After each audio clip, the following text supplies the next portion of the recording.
भूतिया फ्लैट। 1991 में सचिन के पापा विनोद अपनी पुरानी जॉब छोड़कर एक नई जॉब करने लगे, जिसके सिलसिले में पूरी फैमिली को उत्तर प्रदेश के फैजाबाद में शिफ्ट होना पड़ गया। 8 साल का सचिन अपने पुराने घर को बिल्कुल भी छोड़ना नहीं चाहता था, पर माँ और दीदी के मनाने पर वो भी नए घर में शिफ्ट होने के लिए तैयार हो गया। फैक्ट्री के मालिक ने सचिन के पापा विनोद को एक 2 बेडरूम फ्लैट रहने को दिया था। उस फ्लैट पर करीब 5 सालों से ताला लगा था। वो फ्लैट दिखने में बहुत पुराना था और उसके हर कोने में जाले ही जाले थे। सचिन की माँ को उस पुराने फ्लैट में एक अजीब सी बेचैनी हो रही थी। विनोद और उसकी फैमिली एक नए घर में रहना चाहते थे, पर कोई भी नया घर खाली होने के लिए पूरा 1 साल रुकना पड़ता। तो विनोद ने उसी पुराने घर में रहना शुरू कर दिया। लेकिन उस घर में पहले ही दिन से अजीबोगरीब चीजें होनी शुरू हो गई थीं। जाले हटाने के बावजूद हर दिन फ्लैट के कोनों में जाले अपने आप ही वापस आ जाते थे। इतना ही नहीं, जब विनोद और उसकी पूरी फैमिली सो जाते थे, तब उन्हें उस फ्लैट के अंदर से किसी के कदमों की आवाजें आती रहती थीं। घर में घुसते ही पहले दिन सचिन ने बाथरूम की दीवार पर एक बड़ा सा जलने का निशान देखा था।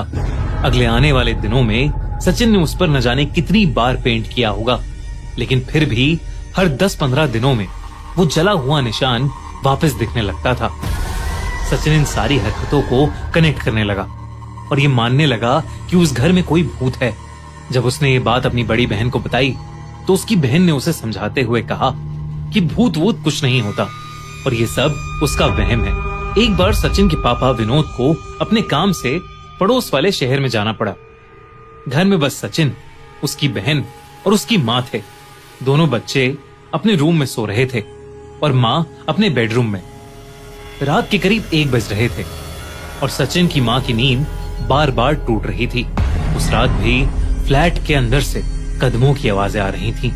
धीरे धीरे वो आवाजें बहुत जोर से आने लगी और उसी के शोर की वजह से सचिन की माँ की नींद टूट रही थी। तभी सचिन की माँ को अपने कमरे की खिड़की के पास कुछ दिखा। कोई तो इंसान उनके फ्लैट की खिड़की पर खड़ा अंदर की ओर झांक रहा था। सचिन की माँ ये देखकर बेहद घबरा गईं। उन्हें लगा कि शायद घर में कोई चोर घुस आया है। सचिन की माँ ने पास में रखा लैंप अपने एक हाथ में लिया और दूसरे हाथ में टॉर्च। हिम्मत करके वो खिड़की के पास जाकर खड़ी हो गईं। लेकिन जब उसकी माँ ने खिड़की के बाहर टॉर्च मारी, तो उनके होश उड़ गए। उस इंसान के चेहरे की खाल जली हुई थी और उसकी चेहरे की हड्डियां दिख रही थीं और वो इंसान उसकी माँ की ओर ही देख रहा था। ये देखते ही उसकी माँ के हाथ से टॉर्च नीचे गिर गई और वो भागती हुई अपने बच्चों के बेडरूम में गई और सारी लाइट जलाकर डर के मारे रोने लगी। अपनी माँ की ऐसी डरी हुई हालत देख सचिन की बड़ी बहन ने उस सोसाइटी के सिक्योरिटी गार्ड को बुला लिया। जब वो घर में आया तो सचिन की माँ ने उसको पूरा किस्सा बताया, जिसे सुनकर वो भी घबरा उठा। लेकिन जब उसने घर की तलाशी ली तो वहां कोई भी नहीं था। सचिन की माँ ने भी उस हादसे को एक बुरा सपना मानकर भुला दिया। पर रातों में पैरों की आहट और छत पर ठक ठक की आवाज तब भी बंद नहीं हुई। सचिन की माँ के साथ हुए इंसिडेंट के बाद उस फ्लैट में अजीब घटनाएं और बढ़ती चली गईं। फ्लैट के सारे नल खुद ही चलना शुरू हो जाते थे। बिना लाइट्स के स्विच को छेड़े लाइट्स फ्लिकर करना शुरू कर देती थीं और खुद ही बाद में बंद हो जाती थीं। पर सबसे ज्यादा भयानक इंसिडेंट दिसंबर की एक रात में सचिन के साथ हुआ। उस रात कपकपाने वाली ठंड थी। सचिन और उसकी बहन एक मच्छरदानी के अंदर अपने बिस्तर पर सो रहे थे। अचानक से उनके बाथरूम का एक बल्ब जल पड़ा और सचिन की नींद खुल गई। सचिन को अपने बिस्तर पर कुछ इधर से उधर हिलते हुए महसूस हुआ, जैसे उसके शरीर के नीचे कोई जंगली सांप रेंग रहा हो और मुंह से अजीब अजीब आवाजें निकाल रहा हो। सचिन घबरा गया और उसने अपनी बहन को उठाने की बहुत कोशिश की, लेकिन वो हिल भी नहीं पा रही थी। वो एक ऐसी गहरी नींद में सो रही थी कि जैसे किसी ने उस पर कोई जादू कर दिया हो। फिर सचिन को कुछ ऐसा दिखा जिससे उसकी आत्मा कांप उठी। सचिन ने देखा कि उसके बेड के पीछे से कुछ निकल रहा है। एक जला हुआ हाथ बेड के पीछे वाली दीवार से बाहर आया। वो किसी जिंदा इंसान का हाथ नहीं था, उस हाथ में 3 मोटी उंगलियां थीं, जिसकी खाल जलकर पिघल चुकी थी।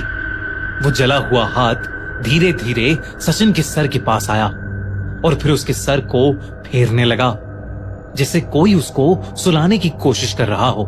पर सचिन की नींद उड़ चुकी थी, उसका शरीर जम गया था। सचिन चाहकर भी उस जले हाथ को हटा नहीं पा रहा था। कुछ मिनटों बाद वो हाथ अपने आप वापस चला गया और सचिन कंबल मुंह पर डालकर शौक में लेटा रहा। उसकी पैंट गीली हो गई थी क्योंकि उसने घबराहट के मारे बेड में ही यूरिन कर दी। पूरी रात सचिन को बेड के नीचे कोई रेंगता हुआ फील होता रहा, लेकिन वो डर के मारे कुछ नहीं कर पाया।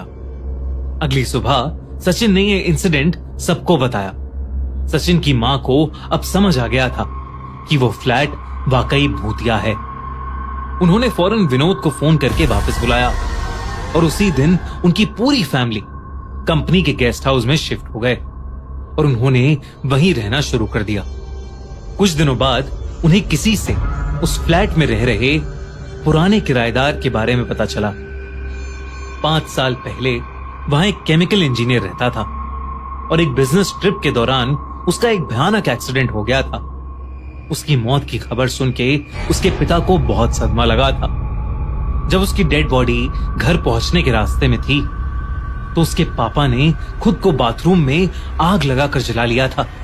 यही वजह थी कि बाथरूम की उस दीवार पर एक बहुत बड़ा जलने का निशान था। बाद में उन दोनों की बॉडीज की अंतिम क्रिया साथ में की गई, पर 5 साल बाद बदकिस्मती से सचिन की फैमिली को वही फ्लैट अलॉट कर दिया गया था, जिससे पहले वो घर हमेशा बंद ही रहता था।